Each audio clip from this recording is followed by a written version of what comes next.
మిత్రులారా నమస్తే, నేను మీ Prasadamurthy. Welcome to Promo Talks. మనం బీహార్ రిపోర్ట్ చెప్పుకుంటున్నాం. ఈరోజు రెండో పార్ట్లో చెప్పాల్సినటువంటి అతి కీలకమైన ఒక విషయం ఉంది. సో ఆ విషయంలోకి వెళ్ళే ముందు ఒక బిగ్ బ్రేకింగ్ మీకు చెప్తా. అదేమిటంటే ఈ ఫోటో చూడండి. ఈయన పేరు పవన్ వర్మ. ఈయన కాంగ్రెస్ పార్టీ మనిషి కాదు, రాహుల్ గాంధీ మనిషి కాదు, ఆర్జేడీ మనిషి కాదు, తేజస్వి యాదవ్ మనిషి కాదు. ఈయన Janswaraj party national spokes person.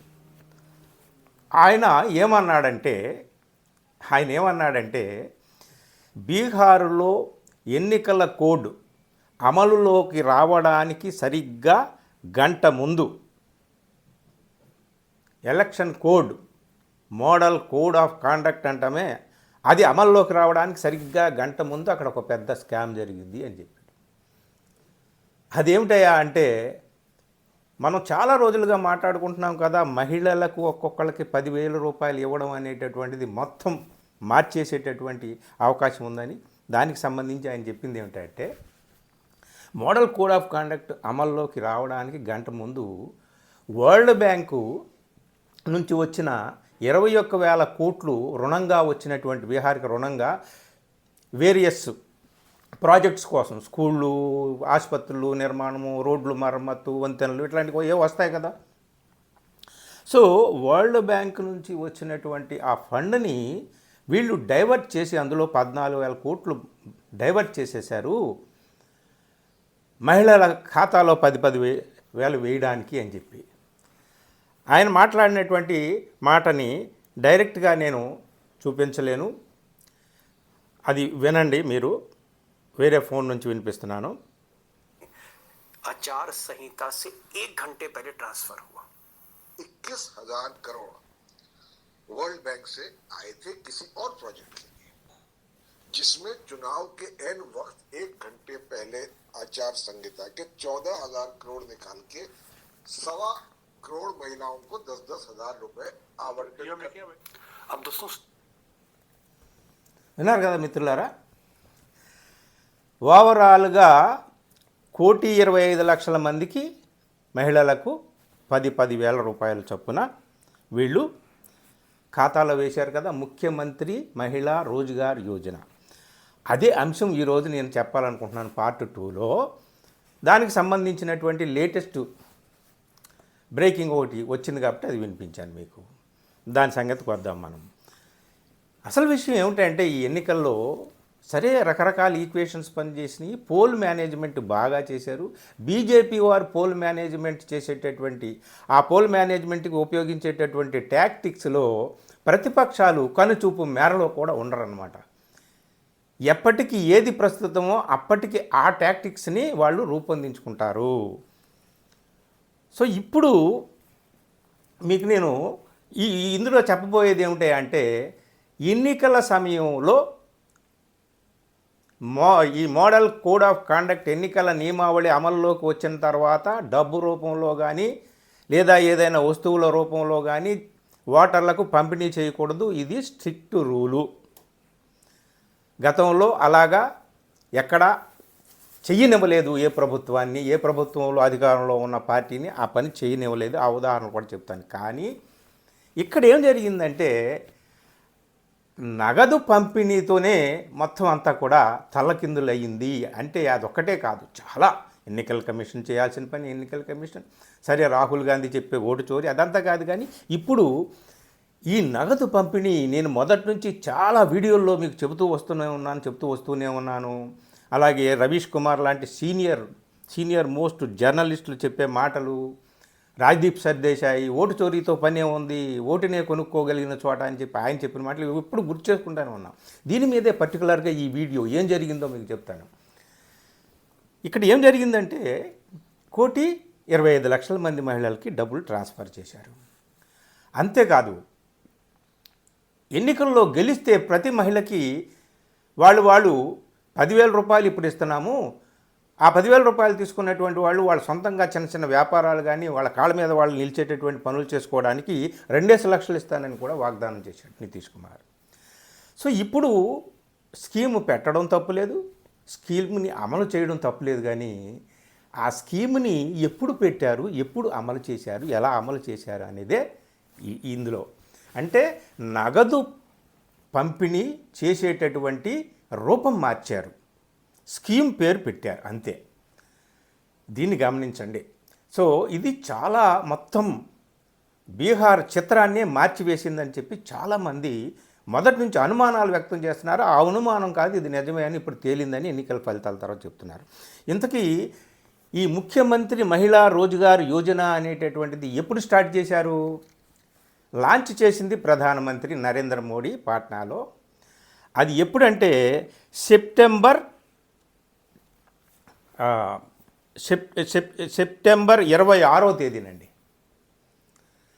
September 26వ తేదీన ప్రధానమంత్రి నరేంద్ర మోడీ ముఖ్యమంత్రి మహిళా రోజ్గార్ యోజన అని చెప్పి 10,000 రూపాయలు వేస్తామని చెప్పి 75 లక్షల మందిని మహిళల్ని కవర్ చేస్తామని చెప్పేసి అప్పుడు ఆయన ఈ స్కీమ్ని లాంచ్ చేశాడు. ఎప్పుడు? సెప్టెంబర్ 26. బీహార్లో ఎలక్షన్ కోడ్ అమలులోకి వచ్చింది ఎప్పుడు? ఎన్నికల తేదీని ప్రకటిస్తూ election commission chief election commissioner Gyanesh Kumar గారు ఆయన ఎప్పుడు ప్రకటించారు అంటే అక్టోబర్ 6వ తేదీన. నవంబర్ 6 ఎన్నికలు మొదటి విడత, సెకండ్ ఫేజ్ నవంబర్ 11 జరిగింది. నవంబర్ 14న రిజల్ట్ వచ్చింది. చూడండి, ఎన్నికల కోడ్ అమలు ఎప్పుడు వచ్చింది? అక్టోబర్ 6వ తేదీన వచ్చింది. సెప్టెంబర్ 26న ప్రధానమంత్రి ఈ స్కీమ్ని ప్రారంభించారు. ఎన్ని రోజులు అంటే ఆ ఎలక్షన్ కోడ్ రావడానికి ఈ స్కీమ్ ప్రకటించడానికి ఎన్ని రోజులు తేడా ఉంది చెప్పండి? కేవలం 10 రోజులు. అంటే ఎలక్షన్ కోడ్ రావడానికి 10 రోజుల ముందే దీన్ని ప్రకటించారు. సో తర్వాత ఇమీడియట్గా నితీష్ కుమార్ 21 లక్షల మందికి టపటపమని 10,000 చొప్పున వేశారు. ఆ తర్వాత ఎన్నికల కోడ్ అమలులోకి వచ్చిన తర్వాత ఎన్నికలు జరుగుతూ ఉండగా కూడా జరిగినాయి. ఎన్నికల కోడ్ అమలులోకి వచ్చిన తర్వాత అక్టోబర్ 17, అక్టోబర్ 24, అక్టోబర్ 31. చూడండి, వారం రోజులు గ్యాప్. ఎన్నికల కోడ్ అమల్లోకి వచ్చేసింది.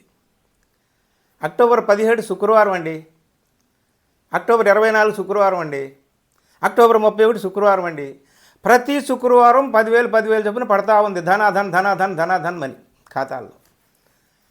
ఈవెన్ పోలింగ్ మొదలైన తర్వాత, మొదటి విడత మొదలైన తర్వాత రెండో విడత మొదటి విడతకి మధ్యలో కూడా లాస్ట్ డంపింగ్ కూడా జరిగింది. 10,000 చొప్పున 1,21 లక్షల మందికి. ఎన్నికల కోడ్ రావడానికి ముందు 21 లక్షల మందిని కవర్ చేశారు. ఎన్నికల కోడ్ అమల్లోకి వచ్చిన తర్వాత 1 కోటి మందిని కవర్ చేశారు. ఇదండి,